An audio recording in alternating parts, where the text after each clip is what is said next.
આજે તો દુકાનનું કામ કરતો હતો ને અચાનક મારા હાથમાંથી મોબાઈલ પડી જતા મોબાઈલ ને ડિસ્પ્લે ઉડી ગઈ. साला ये दुख का खत्म नहीं होता बे.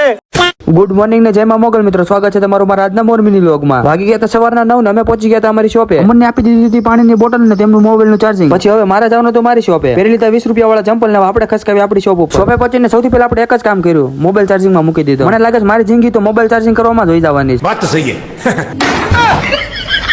મોબાઈલ ચાર્જિંગ માં મૂકીને પછી આપણે કરી લીધી શોપ ની બધી સાફ સફાઈ. થોડી વાર માં આવી ગયો તો જગુભાઈ. કાલે જે મેં શોપ નું નામ લખાવ્યું ને એમાં આપણે કરવાની હતી લાઇટ ફિટિંગ. એટલે પછી મેન જગુભાઈ લગાવી દીધી. એટલે મેં ખાલી જગુભાઈ ની મદદ જ કરી હતી. આપણને આમાં કઈ ખબર ન પડે, ખોટું દોઢ ડાયું ન થાય. નકામું ક્યાંક ચાલુ છે એ બધું પણ બંધ થાય.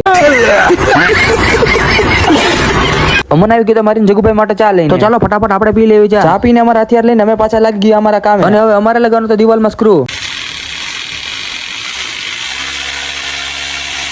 લગાવીને જગુભાઈ બધું કરી દીધું કમ્પ્લીટ. અને હવે અમારે આપવાના હતા લાઇટિંગ ના વાયર. અને ફાઇનલી લાઇટિંગ ને અમારી શોપ નું નામ ને બધું થઈ ગયું હતું કમ્પ્લીટ.